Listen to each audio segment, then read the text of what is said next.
It seems entirely fitting as MP for Te Taitonga to have the last word in this debate, and I want to take us back to the words of the Waitangi Tribunal in 1991.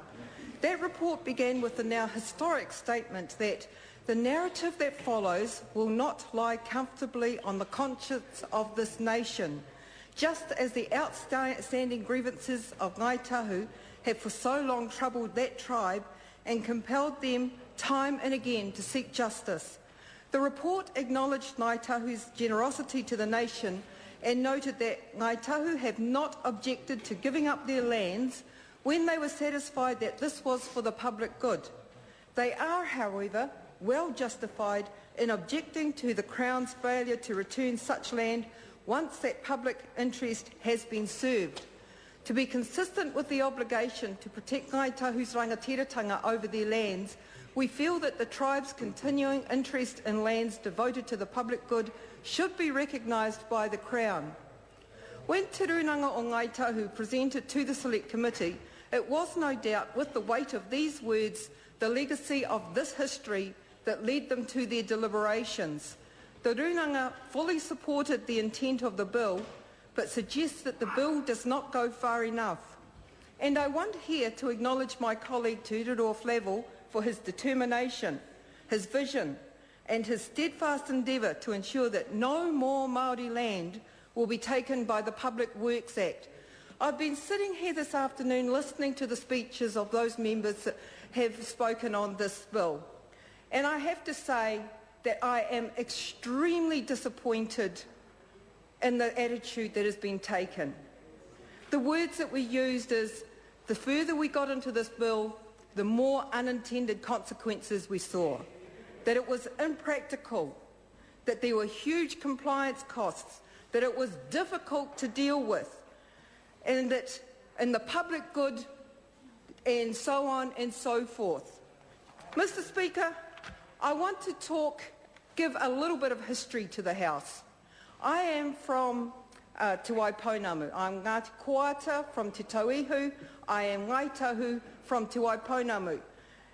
When the Ngāi Tahu, the Te Tauihu claim report was published, I'd like to read to you one of the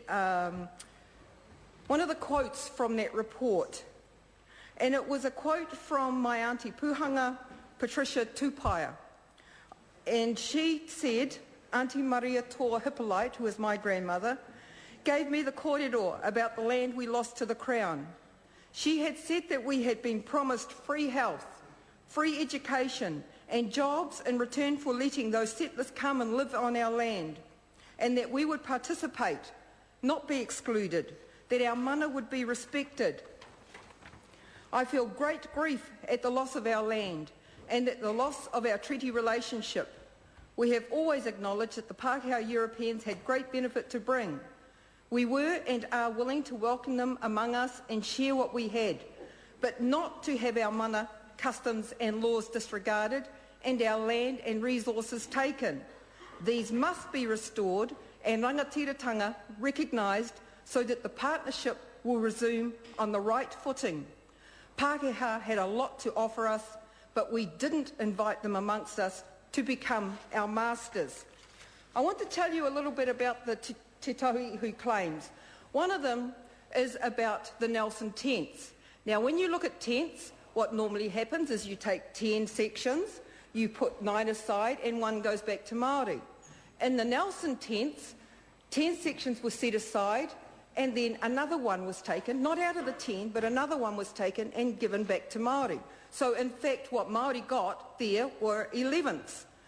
But the taking didn't end there, because once that 10th, or 11th as it actually was put in as a reserve, the land kept being taken.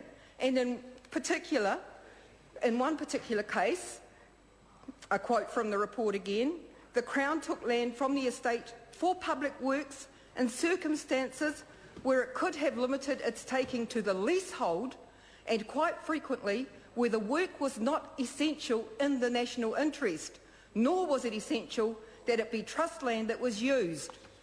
This is talking about public works.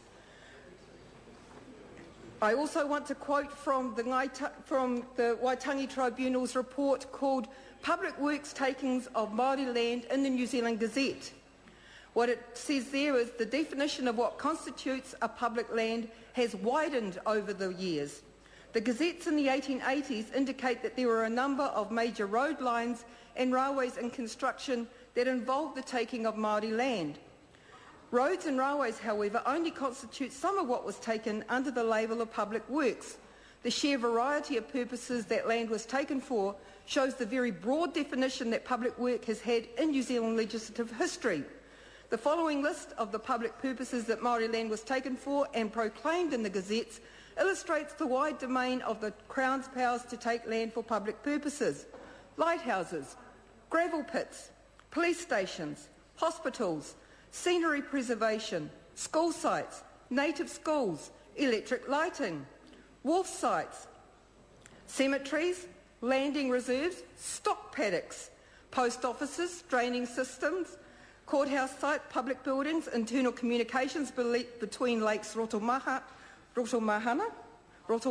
and Tarawera, a station for collecting rainbow trout over, the construction of beacons and leading lights, model kāinga, waterworks, magazine reserves, abattoirs, bridges, recreation grounds, historic purposes, pilot and signal stations, travellers' accommodation, public health purposes and defence works. This demonstrates the immense variety of purposes for which land could be taken for a public work. I want to also talk about one of the public works that was taken that's spoken about in the Ngai Tahu Ancillary Claims Report of 1995. The tribunal says now, we turn now to discuss the manner in which the tribe's reserves have been taken for public works purposes such as defence, roading, railways, scenic preservation and recreation, as this has been a dominant issue in the ancillary claims. And goes on to say that many times the public works were taken without notification to the owners. In fact, the only notification was in the Gazette, when it was gazetted. So the owners didn't even know that their land had been taken from them. As important as the issue of notification is, the Crown's failure to return lands which are no longer required for the purposes for which they were originally acquired. A striking example of this was the acquisition of some 592 acres in 1964. This is in 1964, not in 1864. 592 acres were taken in 1964 for the television transmitter site at Hedgehope.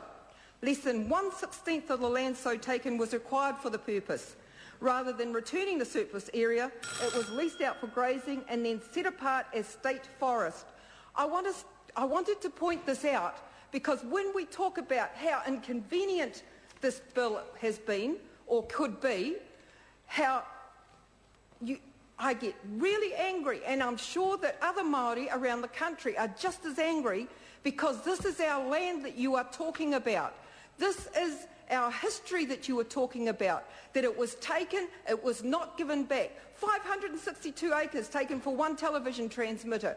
It is grossly unfair, and the fact that it hasn't been returned is even a bigger issue of fairness. And the fact is, when you say that there are other fora that we can go to get redress for this, you're talking about the Waitangi Tribunal, you're talking about direct negotiations.